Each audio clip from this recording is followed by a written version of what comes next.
We meet tonight when conflicts and natural disasters command our attention, both here in the United States and around the world. Misinformation is rife, and it's always challenging to select a topic for the Silha lecture, especially in election years like this one. The run-up to the election always focuses the country's attention on the First Amendment and free expression, and this year is no exception. These conflicts invite debate and discussion about what freedom of the press, freedom of speech, freedom of conscience really mean in today's polarized societies. I could think of no one better to explore tonight's topic than our lecturer. Jacob Mshangama is the founder and executive director of the Future of Free Speech. He's a research professor at Vanderbilt University in Nashville, Tennessee, which is also where I attended law school, and which also won a football victory this weekend over #1 ranked Alabama, astonishing everyone, I think. He's also a senior fellow at FIRE, which is the Foundation for Individual Rights and Expression. In 2018, he was a visiting fellow at Columbia's Global Freedom of Expression Network. He's commented extensively on free speech and human rights, including in the Washington Post, the Wall Street Journal, and this morning, some of you may have heard him on WCCO Radio's Adam and Jordana show. He's published in many academic and peer-reviewed journals and hosts the podcast Clear and Present Danger, A History of Free Speech. He's also the author of the critically acclaimed Free Speech, A History from Socrates to Social Media, which will be available for sale and signing at the conclusion of tonight's lecture. I can't wait to hear what Jacob has to say in tonight's lecture, The Free Speech Recession and How to Reverse It, 5 Lessons from History. Jacob?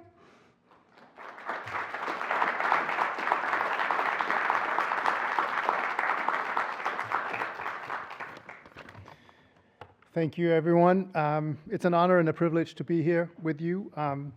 Of course, I want to start by expressing my gratitude to Professor Kirtley for providing me with this opportunity to speak at this prestigious event.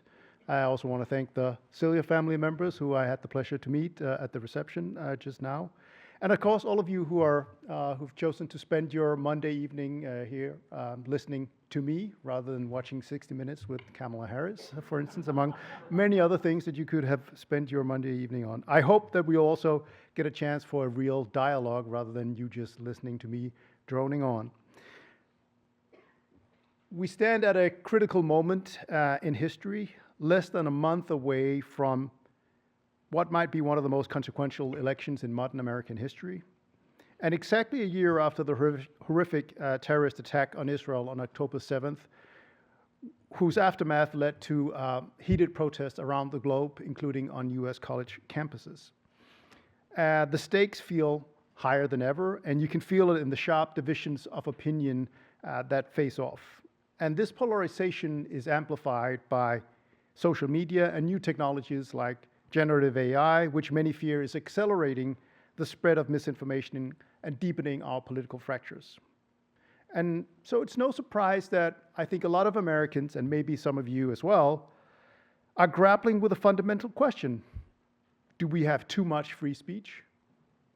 Has US free speech exceptionalism been weaponized against democracy itself? Have the values that we hold dear, like tolerance, equality, and truth, become casualties of blind worship of free speech? And these are not hypothetical questions. Many believe it's time to rethink the First Amendment. Maybe the US should be more like European democracies, add guardrails against the supposed excesses of free speech, in a time when disinformation, hate speech, and harmful rhetoric seem omnipresent. The governor of this great state, who, by the way, just happens to be running for vice president, seems to be a card-carrying member of this club. In interviews, Governor Walz has confidently proclaimed, "You can't yell fire in a crowded theater. That's the Supreme Court test," and also said that hate speech isn't protected by the First Amendment. Well, luckily for Governor Walz, he didn't make those remarks in Professor Kirtley's class, or she may have been forced to flunk him. But before we dive into lessons of history, I want to take the temperature of the room and see whether you good Minnesotans agree with your governor or not. And so we're going to do that by a show of hands. Let's first talk about online disinformation. How many of you think that there should be stricter laws restricting online disinformation than today? One. How many of you are happy that the First Amendment generally protects disinformation and want to see that continue? Okay, that's a majority, but I think the majority have not made up their minds yet. So that's good. Maybe we can revisit it after the lecture. What about hate speech? What about, I live in Nashville, and sometimes over the past 6 months we've had Nazis walking through Nashville with hideous messages, swastikas standing outside synagogues, and so on. So what about speech that dehumanizes minorities? How many of you think that it would be a good idea to have laws that ban dehumanizing hate speech?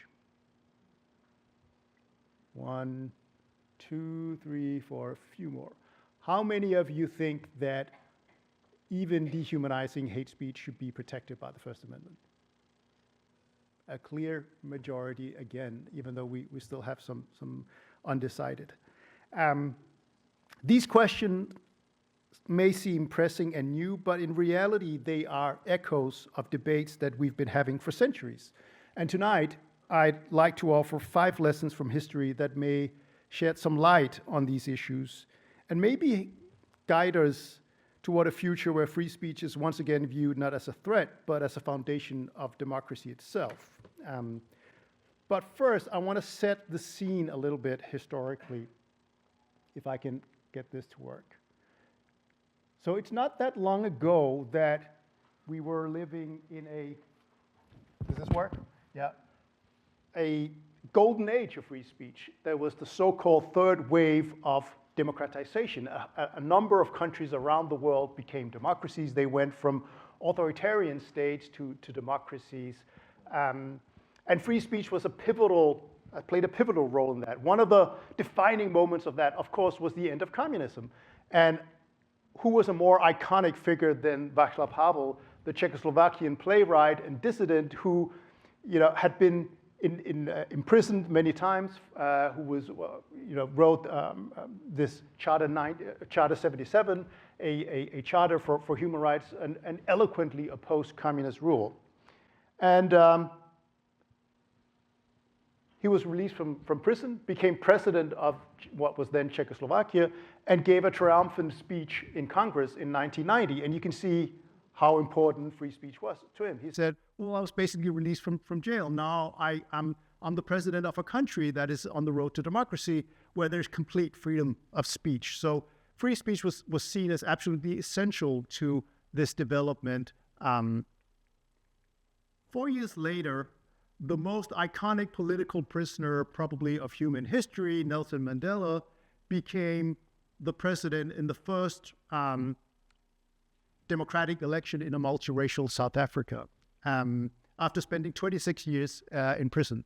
But shortly before he won that election, he gave a speech where he highlighted the essential role of freedom of the press and free speech in shining a light on the brutality that was the white supremacy apartheid rule in South Africa, where censorship was a daily occurrence, and when censorship was not enough, violence and even killings was the order of the day.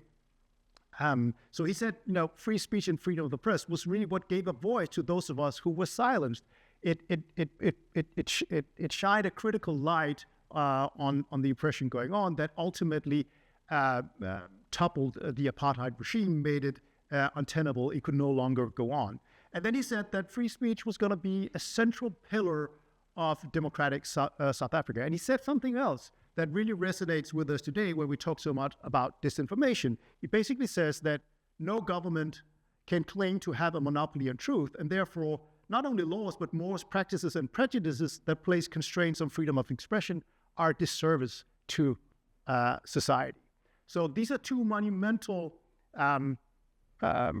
instances of free speech and democracy going hand in hand and toppling deeply oppressive regimes in this golden age of free speech. And then the free speech, the good news just wouldn't stop, because the 1990s was also a time when new technology was popularized. The World Wide Web made the internet available to everyone. Everyone around the world, or at least millions around the world, could suddenly share and access information instantly with no censorship or no control. And so that gave further impetus to this golden age of free speech and democracy. And you can sense the techno-optimistic vibe that guided Silicon Valley at the time in this Declaration of the Independence of Cyberspace by John Perry Barlow, where he talks about creating a world where anyone, anywhere may express his or her beliefs, no matter how singular, without fear of being coerced into silence or conformity. So at this point in time, there was this sense that authoritarian rule and censorship were basically obsolete. They were consigned to the ash heap of history. Another iconic moment was in 2000 when President Bill Clinton had just signed a trade bill that would allow China into the WTO. And he talked sort of overbearingly about China's internet censorship and said, well, good luck. It's like nailing Jello to a wall. And we can talk about how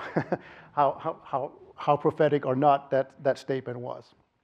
So basically, a huge optimism, huge advances in free speech and democracy around the world. Everything is looking good. But maybe we were too optimistic, because for almost 2 decades now, we've actually, at least that's my argument, been going through a free speech recession. A lot of the gains that were made from the 70s through the 90s into the early 2000s have been rolled back around the world. We see that obviously in authoritarian countries around the world, where protesters are being cracked down upon. Russia is another example. We see it in Europe even.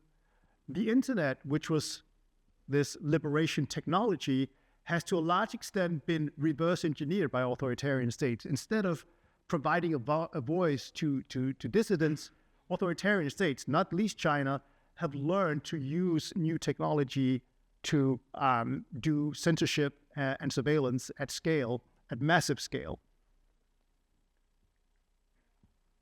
VDEM Institute tracks democracy, and according to their latest report, they say that almost all components of democracy are getting worse in more countries than they're getting better compared to 10 years ago. And freedom of expression remains the worst affected component of democracy and has worsened in 35 countries in 2023.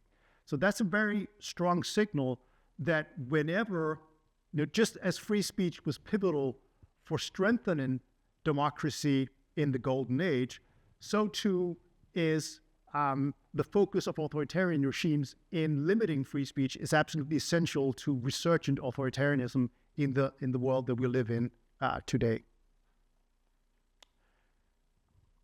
So what do we do about this if you're based on the show of hands, it seems that most of you here agree that free speech is indeed a very central value.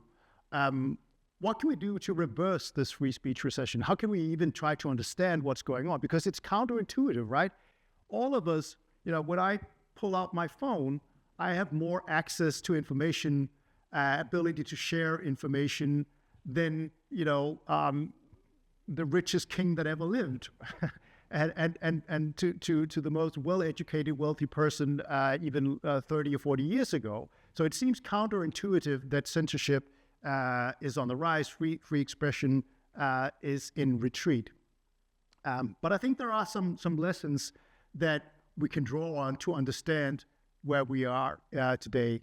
And I'll draw on 5 from my book. The first one is what I call elite panic. And take a deep breath, go back to your college days, think about Athenian democracy, Pericles' funeral oration, and all these things. It's gonna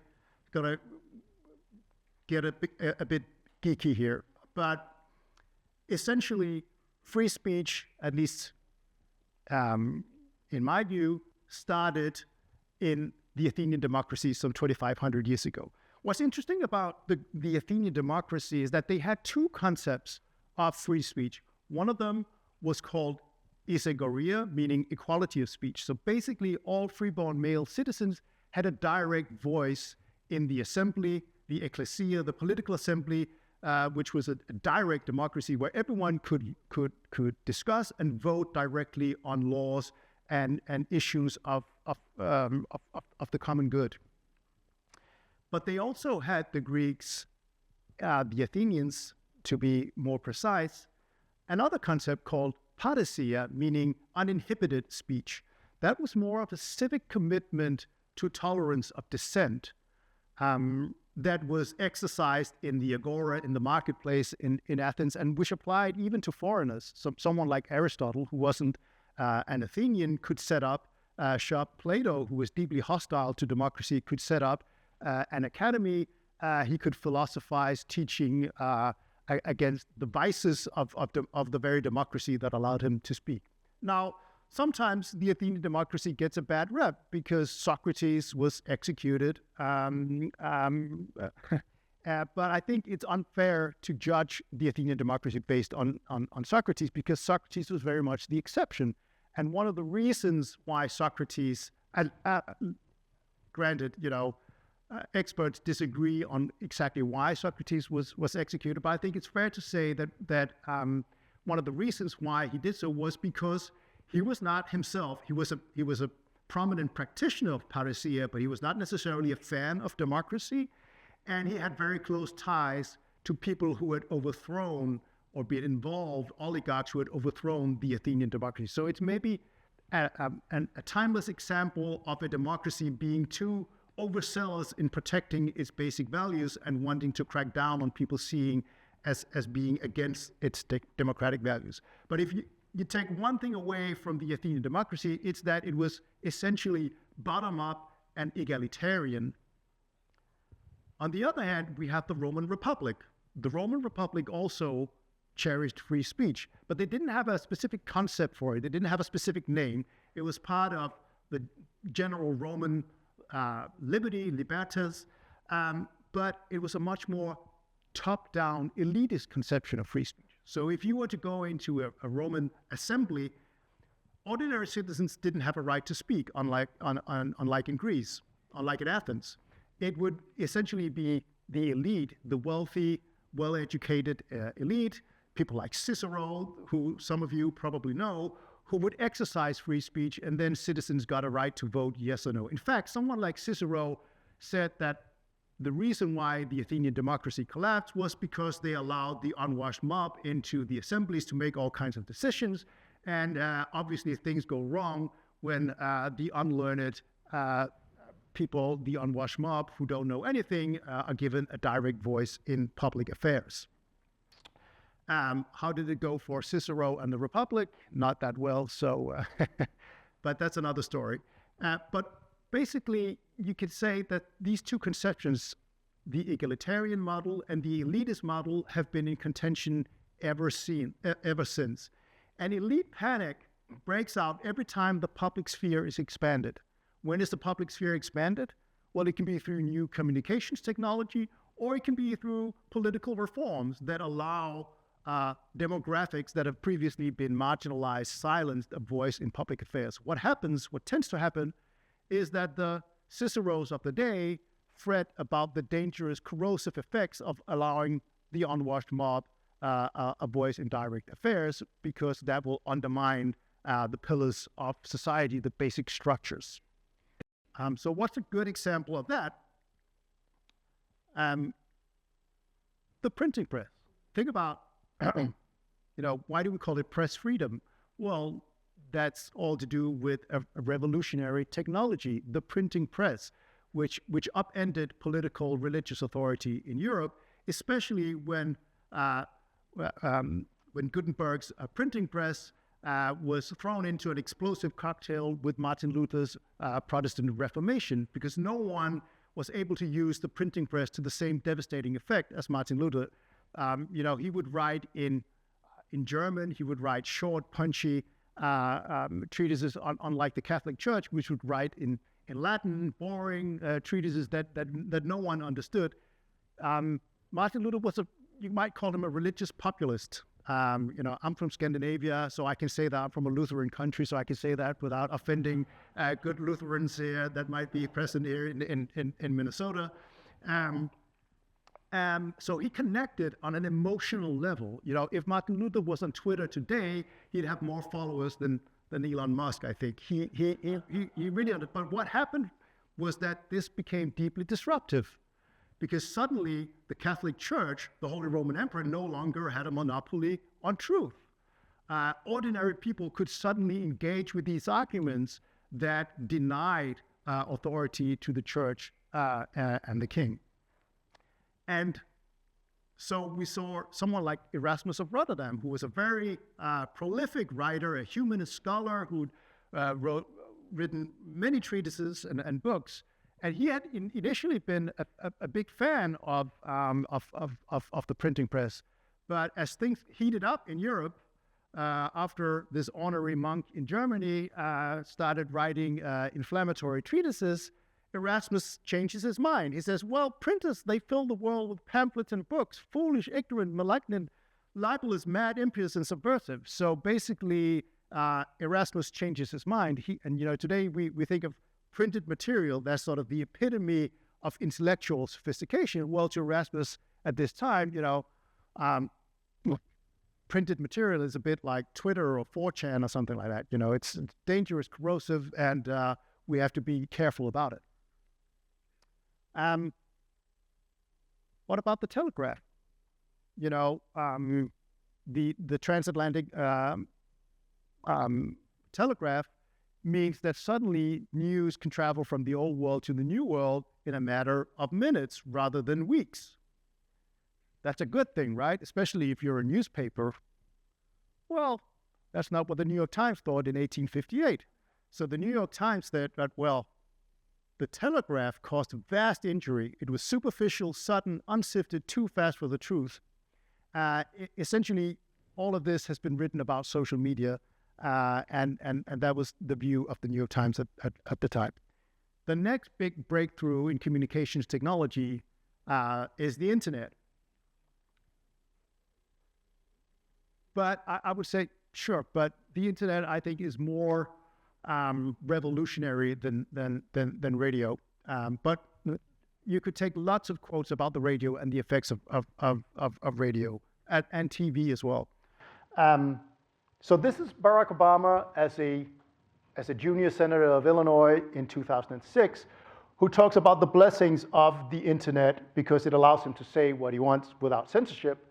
And no political candidate up until that time had used the internet and nascent social media to more effect than Barack Obama, who won the so-called Facebook generation twice over.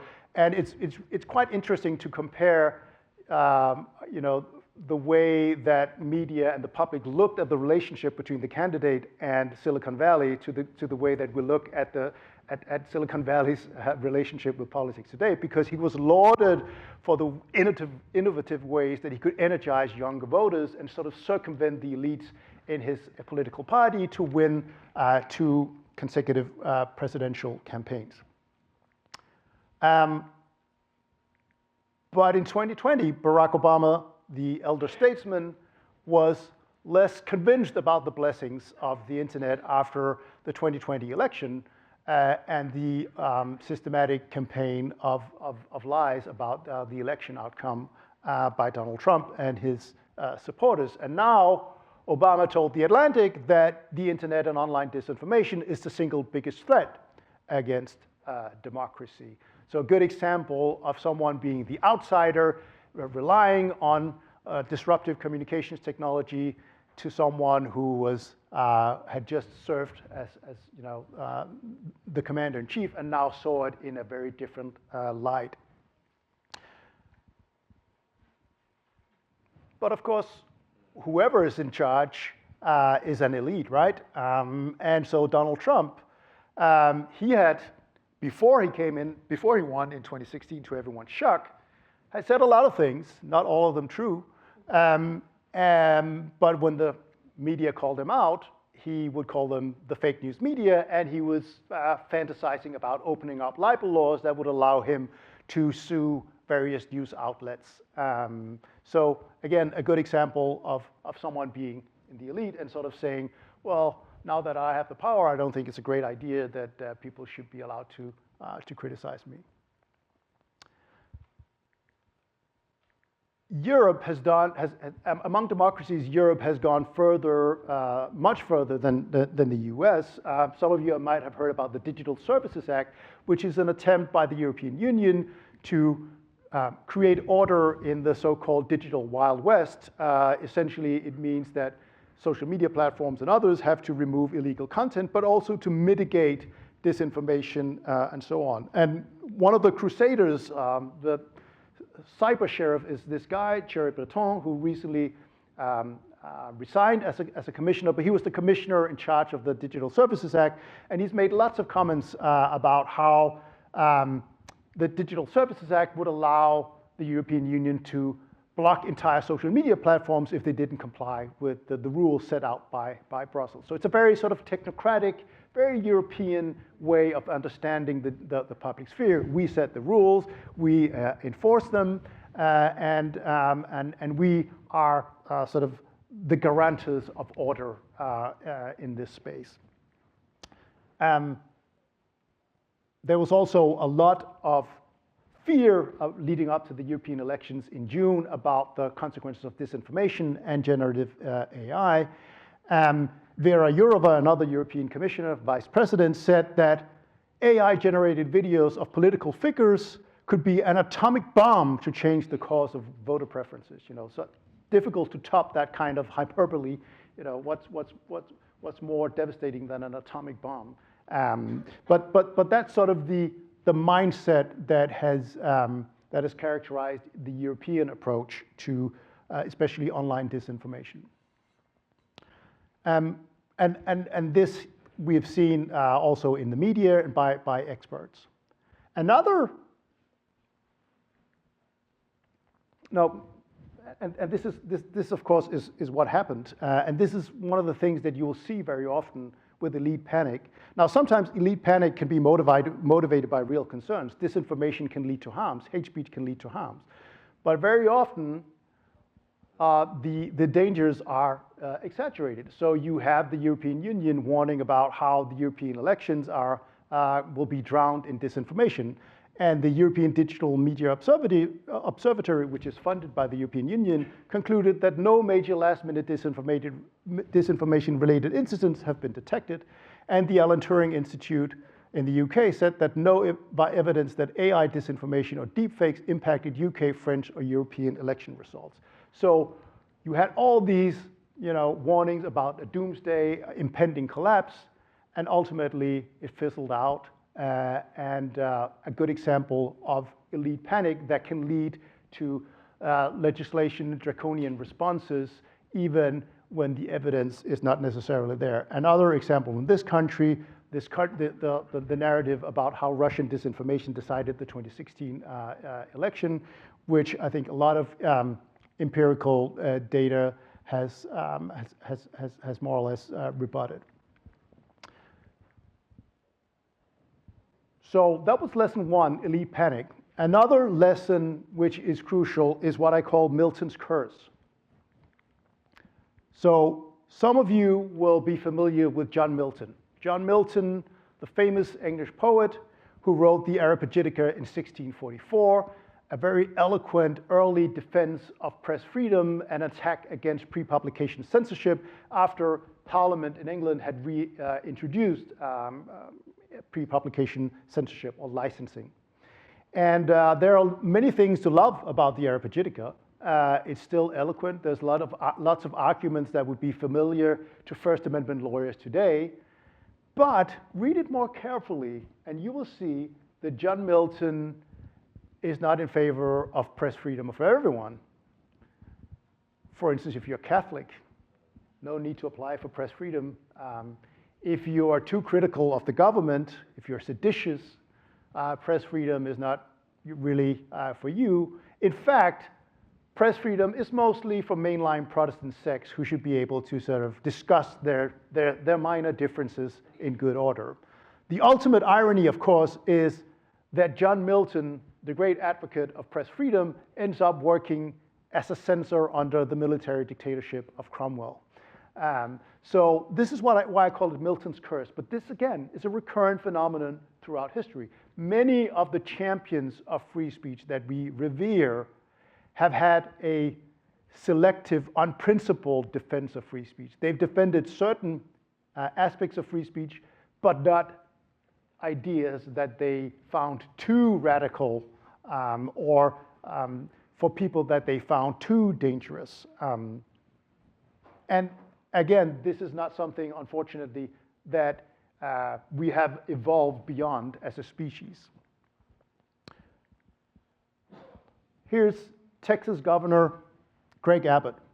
Among many Republicans and conservatives fear or say that they care deeply about free speech on campuses. And so in 2019, Greg Abbott signed a sweeping new law protecting free speech on college campuses.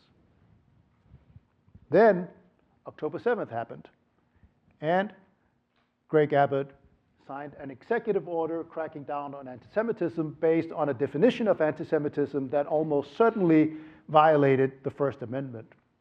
So a perfect example of Milton's curse. On one topic, you're a champion of free speech, but when it really is something that you don't like, you're perfectly happy to undermine free speech. But two can play this game.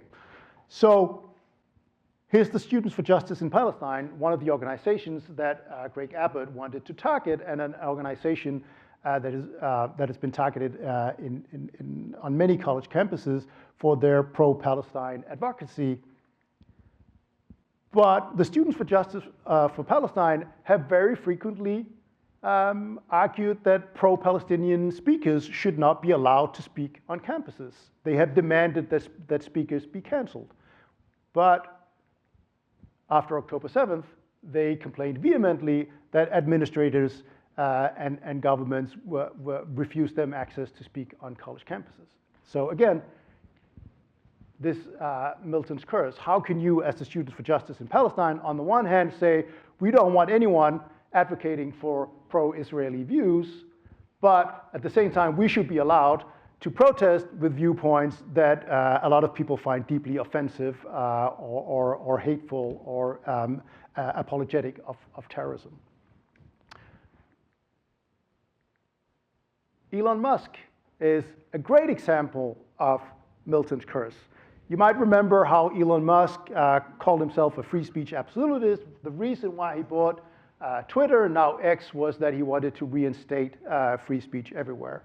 Now, and he's written this in too many tweets to document, but he's also sued organizations that have criticized his policies on X. So basically, this is one of the world's richest men who sues civil society organizations, nonprofit organizations, for criticizing X, for saying that they allow too much hate speech or anti-Semitism. Then he brings these frivolous lawsuits in order to shut them down. And he has been pretty cozy with the governments of India and Turkey in suppressing, in basically complying with takedown requests. So in Turkey, on the eve of an election where President Erdogan, who is no fan of free speech, it looked like he might actually lose the presidential election, Elon Musk complied with takedown requests of members of the opposition before that. And of course, he's tweaked his content moderation policies so that he basically now goes after the woke progressive left and highlights sort of the far right, whereas under previous Twitter, you were more likely to be banned if you were on the right and the other way. But of course, two wrongs don't make a right. So either you're in favor of free speech or you're not.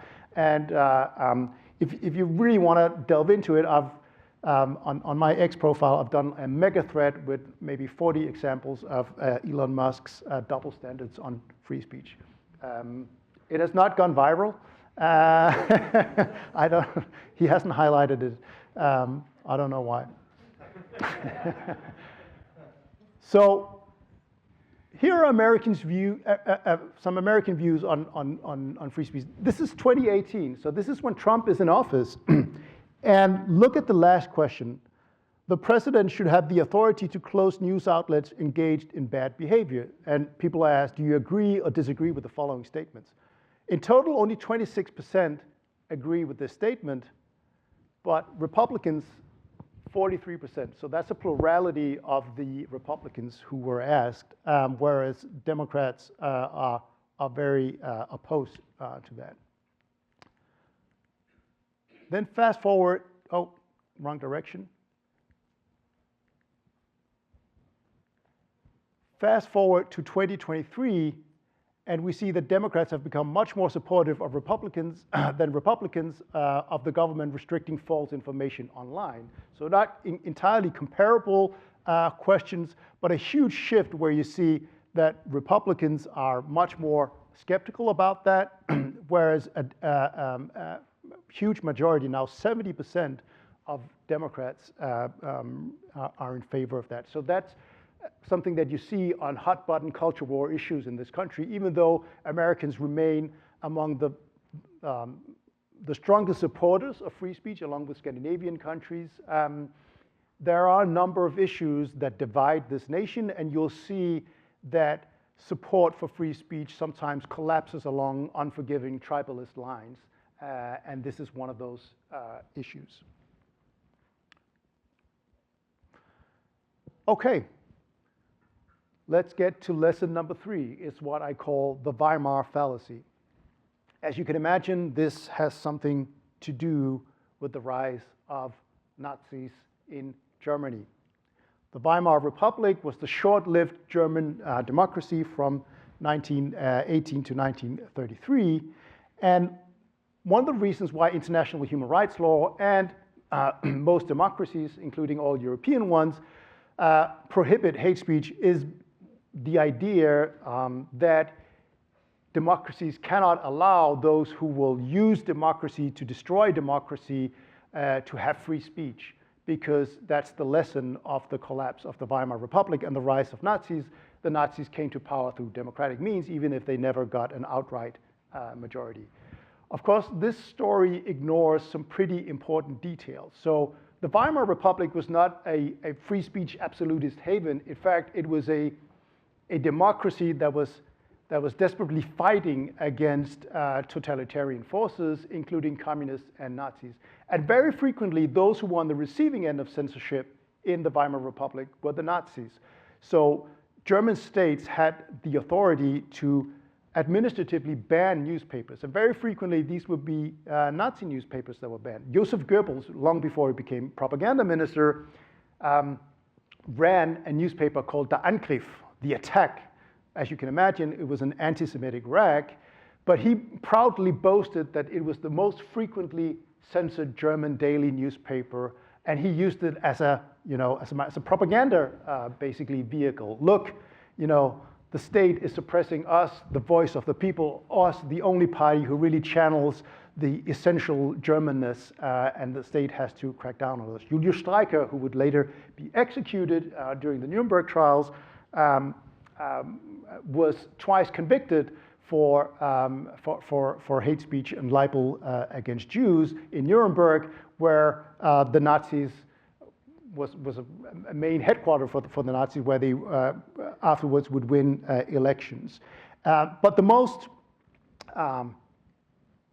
alarming development was that the emergency laws that the Weimar Republic passed, and indeed the very constitution of the Weimar Republic, actually allowed the Nazis to use laws passed to defend democracy to abolish democracy. So Article 48 of the Weimar Constitution allowed the president to suspend civil liberties, including free speech, at a time of emergency. And so after the burning of the German parliament, Adolf Hitler went to President Hindenburg and said, please sign this decree suspending civil liberties. And within 6 months of that, they had created a one-party totalitarian dictatorship that would ultimately end up killing 6 million European Jews.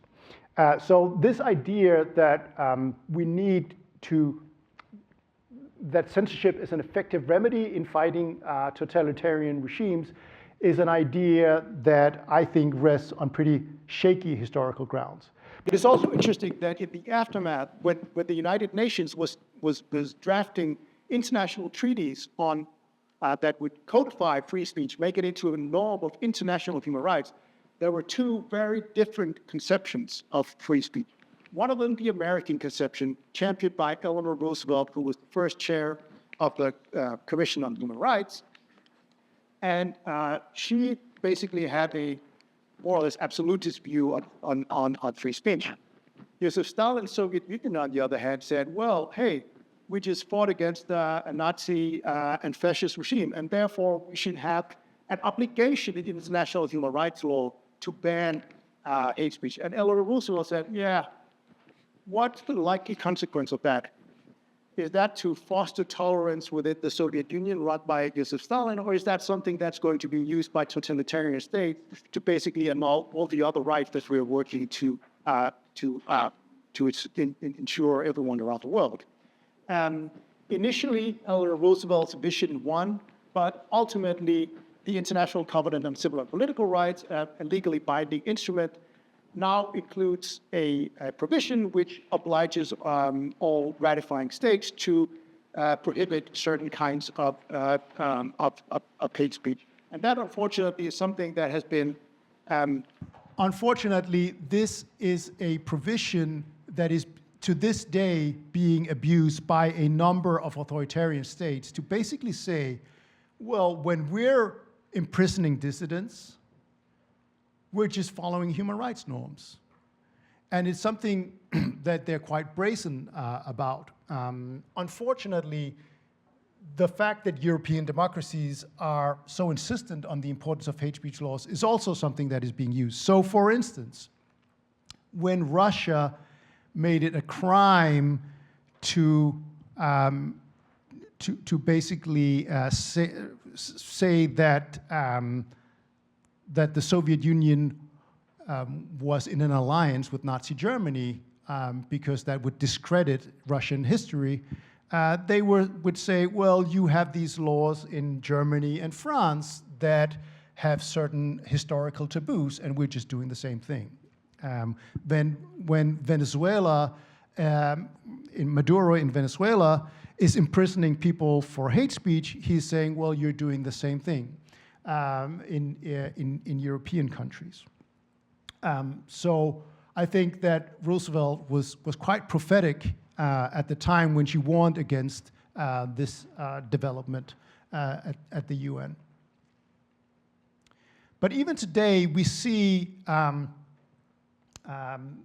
these hate speech laws. Well, I'll get back to. I'll actually start somewhere else. I'll say that I would say that free speech today. There's this prevalent view, especially among younger generations, that free speech undermines equality. And so a lot of younger generations who I think, which is a good thing, are very concerned about the plight of minorities, historically marginalized groups, will say, well, free speech gives a microphone to those who want to denigrate minorities, and therefore we need to have limits on hate speech. In my view, this, again, is a misreading of history. I would argue that free speech might be the most powerful engine of human equality that our species has ever come upon. And let me start by this man, my favorite American of all time, Frederick Douglass.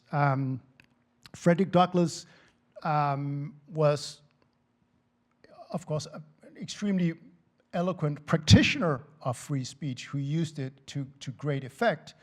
But he was also someone who was very much in favor of the principle of free speech. And the best example of that was in 1860 when he was supposed to give a speech at an abolitionist meeting in Boston. And that meeting was disrupted violently by white Bostonians, a lot of wealthy Bostonians who hired sort of less wealthy Bostonians to disrupt it.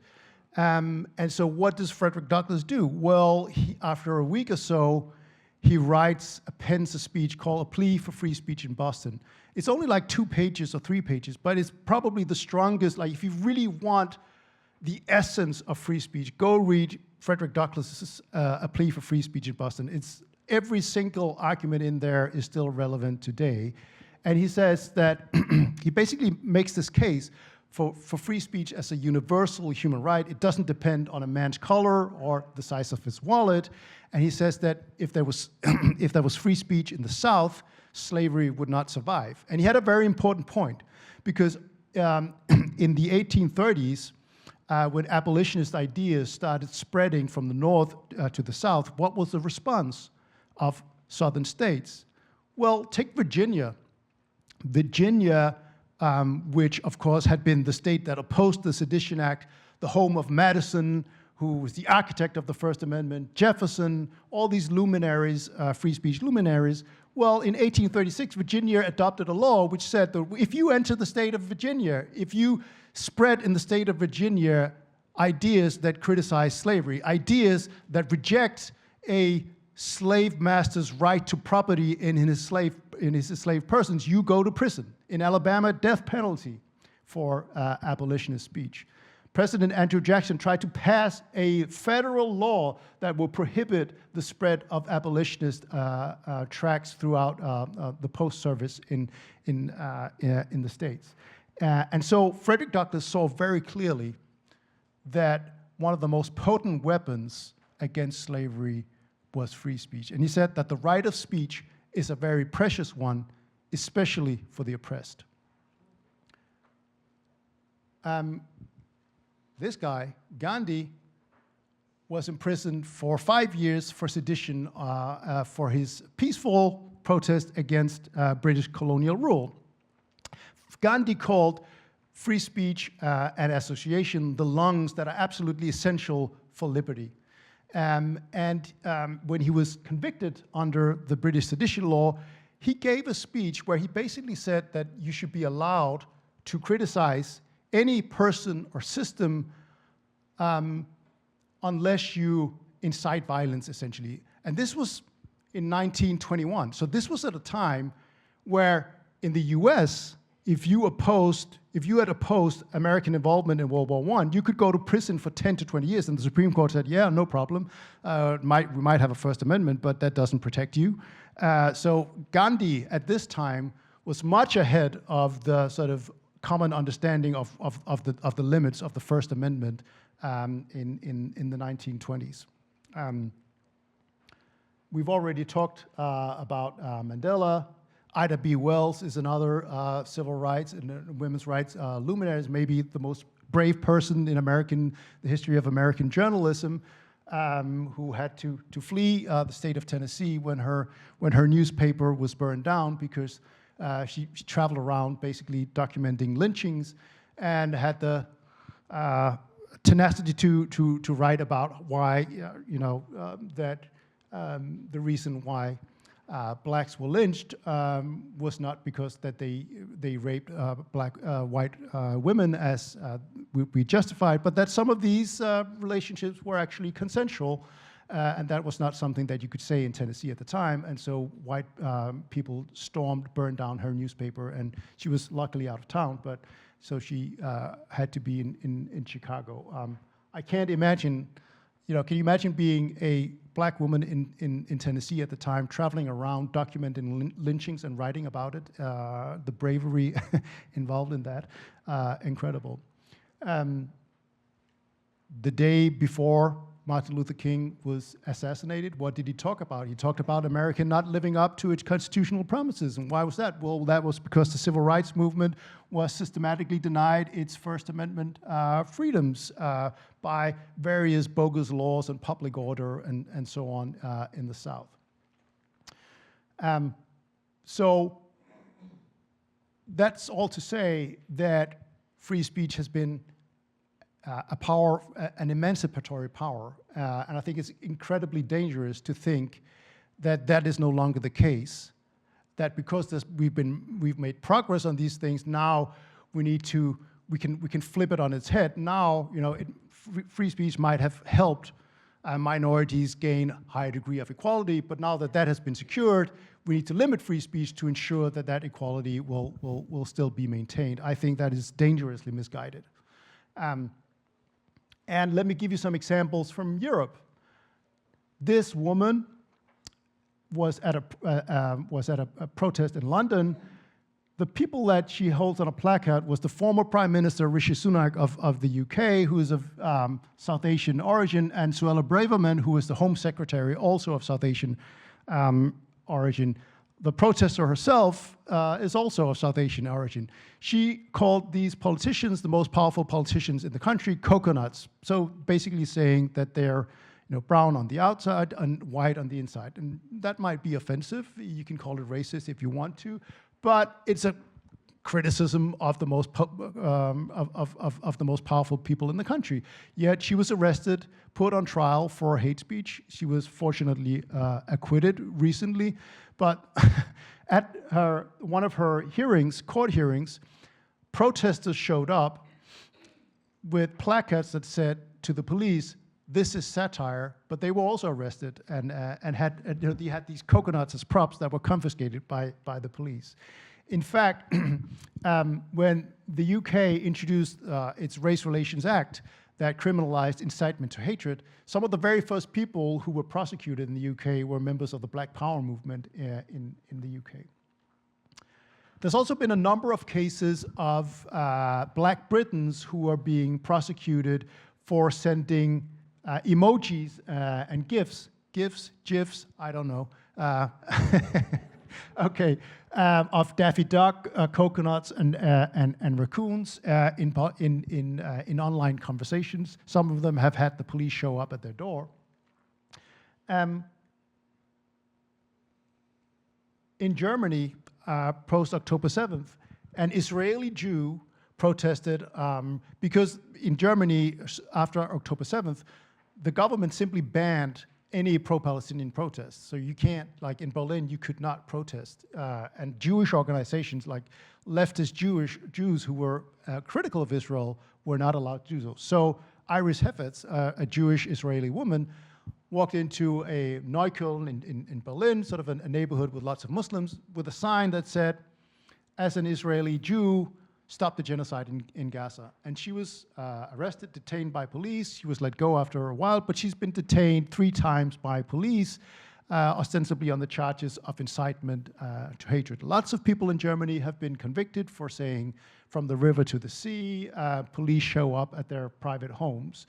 So this is the ultimate irony. Germany wants to limit free speech to avoid repeating its history, but is ending up arresting Jews for exercising free speech and for criticizing the government, not only the government of Israel, but also the government of Germany and its policies on this conflict. And you can be, you can have whatever view you want on the conflict, but quite clearly, this is political speech at its core, whether you agree with the proposition that there's a genocide in Gaza or not. In France, under the current president, Emmanuel Macron, 34 civil society organizations have been banned by decree, more than any other president during the lifetime of the Fifth Republic. One of them was a Muslim organization, which was, so the government basically said, "You're accusing the French government of being Islamophobic and against Muslims, and that incites people to hatred. And also, you have social media accounts where when you write inflammatory stuff against the French government, people post anti-Semitic stuff, and you haven't moderated that. And so we're going to ban you." And that's enough. The highest court in France has said that is sufficient ground for banning an organization. But it's not only Muslim, but we've seen anti-fascist organizations, we've seen right-wing organizations being banned, but 34, and when you're banned as an organization, it's the president, the prime minister, and the Minister of Interior that writes that order. So can you imagine this happening in the U.S.? Like the president, the attorney general writing an order that you're banned. We're banning the ACLU because the activity on your social media accounts are inflammatory. You're accusing the federal government of being systematically racist, and that leads to comments that we don't like. But this is democratic Europe right now, and no one is really up in arms about this development. Very recently, an American leftist writer, he left the US to go and live in Berlin because he didn't like the policies of George W. Bush and the Iraq War.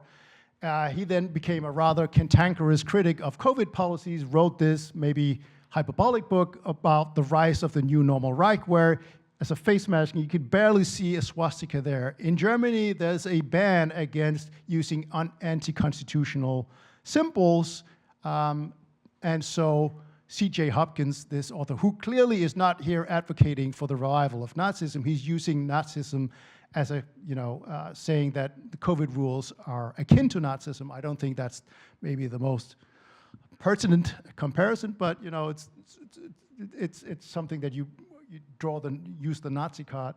And he has just been convicted for basically hate speech in Germany for using this symbol. Now imagine that every single American who ever compared a sitting president to a Nazi was liable to prosecution in this country. I think quite a lot of people would be doing hard time in this country. Okay, so lesson 4 is decentralization. So what do I mean by that? Well, my thesis is that free speech tends to thrive when control over information and ideas is decentralized. So we saw the effects of the printing press. So imagine the consequences of having an enormous spread of printing presses rather than a few scribes who are the ones who can write.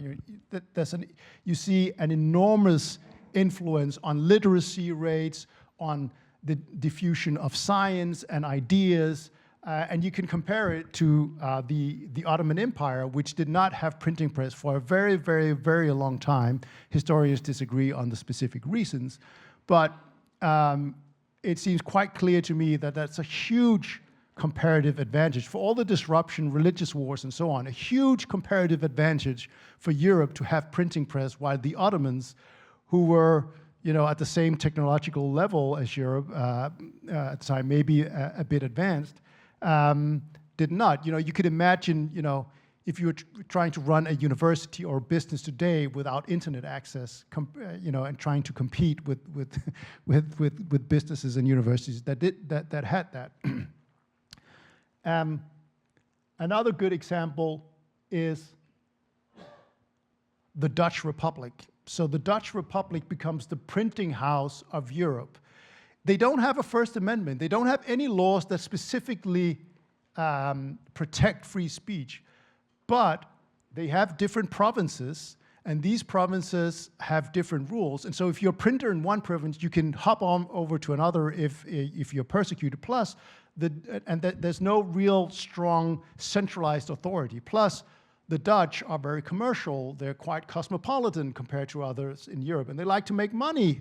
So they create what I call the Dutch dark web, which means that if you're an author in France or anywhere else where there's strong censorship, what you do is that you have your manuscript published in the Netherlands under a pseudonym, and then you smuggle it back into wherever you want to publish it. So it basically functions like a VPN, the Dutch Republic. And the reason why that works is because of this decentralized authority.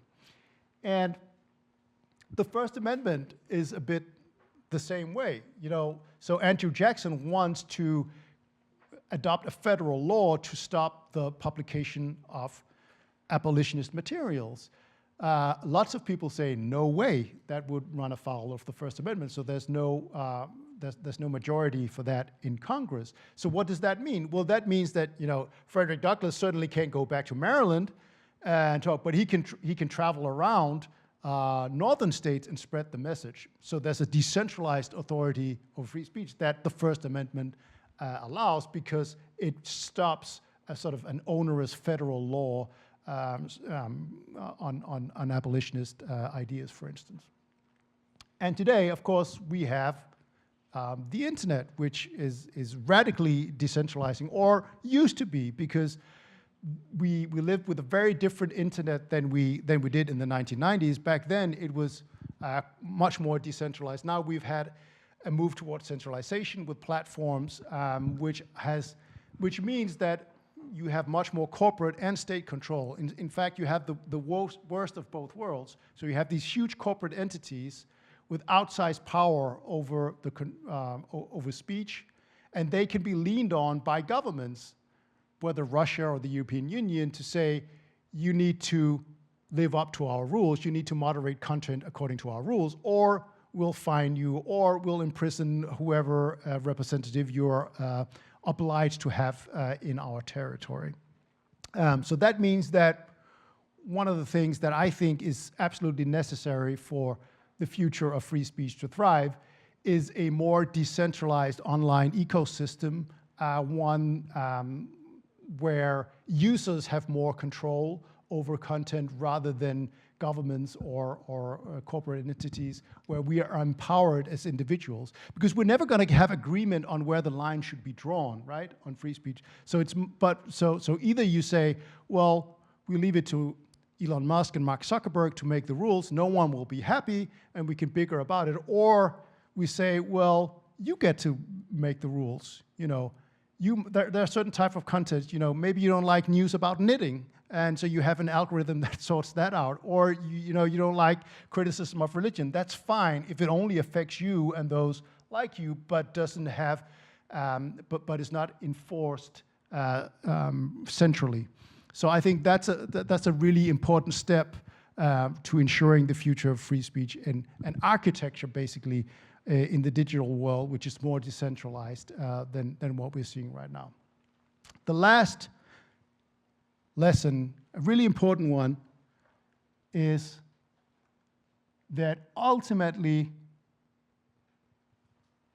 I think that free speech can only thrive when there's a robust and resilient culture of free speech. And what do I mean by a culture of free speech? I mean back to the Athenian ideal of parousia, a civic commitment to tolerance of dissent, and understanding that free speech really is the antithesis of violence. It's really the only way we can live together as neighbors, colleagues, friends, and live together in peace while vehemently disagreeing about things, but then working it out through conversations, debates, dialogue. In fact, we need radical free speech in order to be able to be pragmatic and compromise. And I love this quote by Albert Einstein, who says that freedom of communication is indispensable. It must be guaranteed by law, but laws alone cannot secure freedom of expression. In order that every man may present his views without penalty, there must be a spirit of tolerance in the entire population. So that really is where I think we need to start. We need to inculcate that commitment to tolerance of ideas that we don't like. You could have the strongest First Amendment on paper, but if a critical mass of Americans no longer think that the First Amendment should protect controversial ideas, then ultimately the First Amendment is not going to protect controversial ideas. In fact, for most of its existence, arguably, it did not, even though it was drafted in quite absolutist terms. So I'll leave you with that, and I hope that you will be advocates for a vibrant, flourishing culture of free speech. Thank you very much.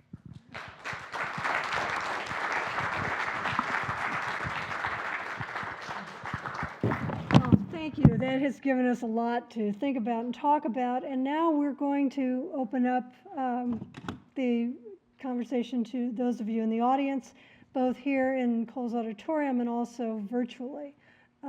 Alex and Ryan, who are two of our Silha RAs, have hand microphones, I hope. And they will be coming around if you raise your hand. They will not be surrendering the microphone to you because we don't want people to make speeches. We would just like you to ask questions. If you would please, because our time is growing short. And Stuart will also be bringing us questions if any are submitted from those of you online. So let's get started. Whoever would like to begin.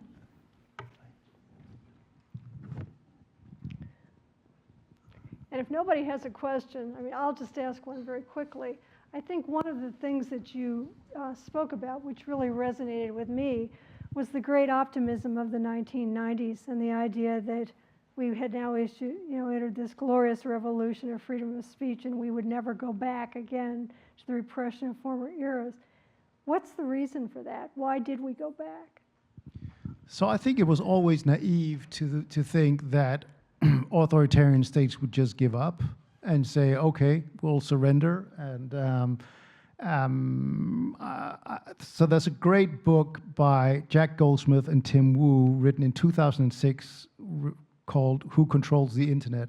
And I think that was, had a much more pessimistic take on the future of online free speech than the zeitgeist of the moment. And it sort of said, well, states are going to be states. Lots of states have different values, cultures, and norms, and they're going to do their best to enforce them and do something about it. And so if you're China, are you just going to surrender and say, as the Communist Party, okay, we give up, sort of 10 or 20 years after the massacre on Tiananmen Square? Probably not. You're going to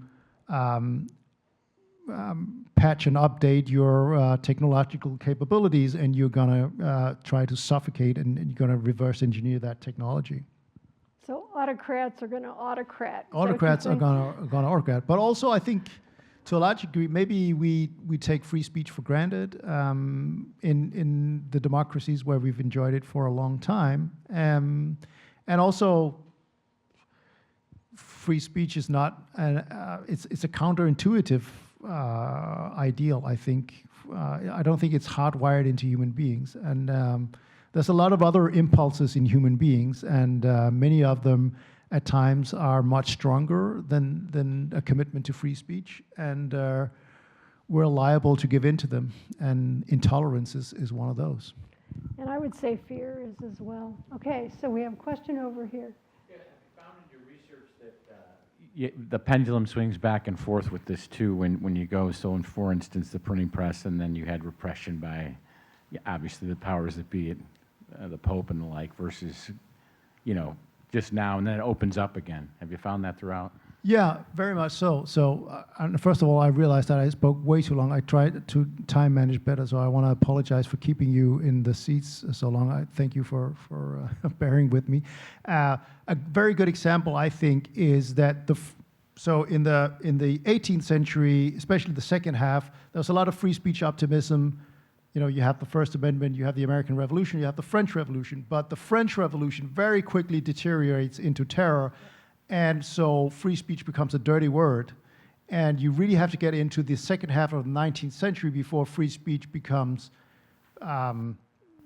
fashionable again, especially in continental Europe. And the Sedition Act, in many ways, in the U.S. in 1798, is informed by that backlash against the fallout from the French Revolution, and this idea that free speech fueled the radicalism that swept kings from their thrones and unleashed revolution and dangerous ideas all over the world. Sorry, I was going to grab it. Does this culture of free speech that you were talking about, does it necessitate engagement, right? Like, I think there's some asymmetry between our historical relationship with free speech and this idea of the marketplace of ideas, or even the images you had of where people are kind of forced to be in the same space to get anything done. And then you ended on a note talking about the way that the algorithm allows us to filter out that speech that we just don't want to engage with. And so the question becomes, if we're going to have a space where there's a civic commitment to tolerance of dissent, that almost implies that there is a space where we have to engage with one another to hear that dissent. If instead we live in a climate and an environment that allows us to filter out the speech that we don't have, even if we believe fundamentally we have this commitment, what is the degree of requirement? What does that civic engagement require of us? I mean, what does that civic commitment require of us in terms of engagement? Yeah, I think the fact that we should allow users more control should not, I would hope that people would not silo themselves off in ideological echo chambers. I still think it's absolutely necessary to engage with ideas that you don't like and hear from people that you disagree with. Yeah, I think that builds up resilience. It opens up minds, and today, in many ways, there were ideas like obscure theological doctrines that people would literally kill each other over, that today, most people don't even, recognize. And I think that's a testament to the what free speech can bring about in higher degrees of tolerance. This idea that, for instance, you could not live together in the same state if you were a Protestant and a Catholic in Europe. That was just not completely off the charts. Today, ask a lot of young people, they would probably not be able to tell you the differences, many of the differences between Protestantism and Catholicism, let alone the differences between the alphabet soup sects of different Protestant sects. So I think that shows that when you get habituated to very different ideas, that can inculcate a degree of tolerance. So yes, it does require to engage with different ideas, I would say. I'm going to intervene with two questions from our online audience, and they're related, so I'm going to kind of put them together. One of them says, theoretically, I agree with allowing virtually all types of speech, but disinformation and lies are tearing our society apart. What do we do? And related to that, citing someone you and I were talking about earlier today, the journalist Nat Hentoff said that the cure for bad speech is more speech. How, in the current political climate, can we convince those who want to censor speech that it's in their interest to support free speech? Yeah, so like I said, I think it's really, really important for free speech advocates to acknowledge that free speech comes with harms and costs. It's essentially an experiment, right? If someone is in favor of free speech and they promise you that as long as we have free speech, everything will always be good, it'll safeguard democracy, and that no one can know that. But what we can guarantee is that if you take away free speech, you're not going to have a free and open democracy. So maybe quite a few people around the world would maybe prefer to live in a more quote unquote stable country with less free speech. But that's not sort of the foundation that this country is based on. It's not what open democracies is based on. But when it comes to sort of how disinformation is tearing us apart, I would be, again, I don't, January 6th is a good example of what disinformation can lead to. But again, I think there is a tendency to overstate and exaggerate the impact of disinformation. I would say that a lot of research shows that it's much more difficult to convince people to change their political beliefs. It's not like this hypodermic needle theory that you open your social media feed and someone says that the Earth is flat, and then you're immediately going to believe it. And you can think of yourself. Are you? If you were to spend the next, all the time up to the election, only watching videos of the candidate that you're not going to vote for, is that likely going to change your views? Are you suddenly going to be an out-and-out Trump supporter or out-and-out Kamala supporter if you're in the other camp? Probably not. It's more nuanced than that. But that's not, again, to say that disinformation cannot lead to harms. And the answer to free speech is always more speech. I would say, on the one hand, it's true, but it's also vastly simplified. It's like, that you can sort of make an intervention and then magically make people's misguided views go away. But I will still say that, if you want to approach truth, I don't think there's a substitute for free speech, right? How do you, how are you going to disprove something if you can't rely on freedom of speech and freedom of information? So yes, free speech allows disinformation, misinformation to thrive, but it's also the only real remedy to try and counter it. Does that mean that it will always be a remedy? Clearly not. But we have always had misguided views, right? And 50 years from now, I think a lot of the views that we have on various things are probably going to be looked on by future generations as deeply misguided as well. No doubt. I think we have time for one more question. On that topic, what would you say about some of the mechanisms that address the pitfalls of free speech, like news articles posting retractions, or YouTube having like a Wikipedia link if you mention like vaccines, for example, or X's community notes? In principle, I like the community notes. I don't have full confidence that it's being used fairly. Maybe I'm too anti-Elon here, but I haven't seen community notes on his own posts. But I think in general, I like that as sort of a crowdsourced way to try and counter. I think it's an interesting idea. I also think that there are platforms that are startups that try to sort of optimize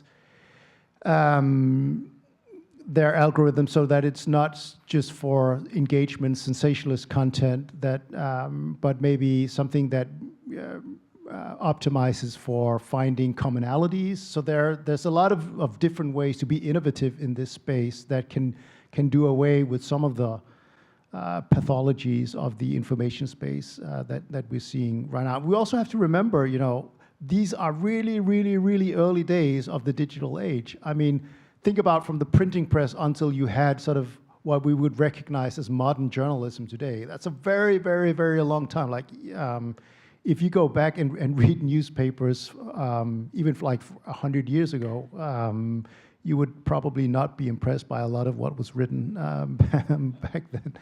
I think there's obviously lots of work to do. I think lots of people are engaged in it, and I'm hopeful. Well, thank you to end on that optimistic note, Jacob. And thanks to everybody who attended tonight's lecture, whether virtually or in person. We now invite those of you who are here with us to join us in the atrium, where the University of Minnesota bookstore staff will offer Jacob's book for sale. And in a few minutes, he'll join you there to sign your copy.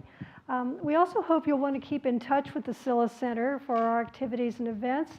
We're currently planning a Spring Ethics Forum, which will feature Professor Alan Chen and Justin Marceau from the University of Denver, who will discuss their award-winning book on undercover reporting, Truth and Transparency, Undercover Investigations in the 21st Century. Please email us at scylla@umn.edu to be added to our email list. And again, thank you, Jacob, and thank you, everyone. Good night.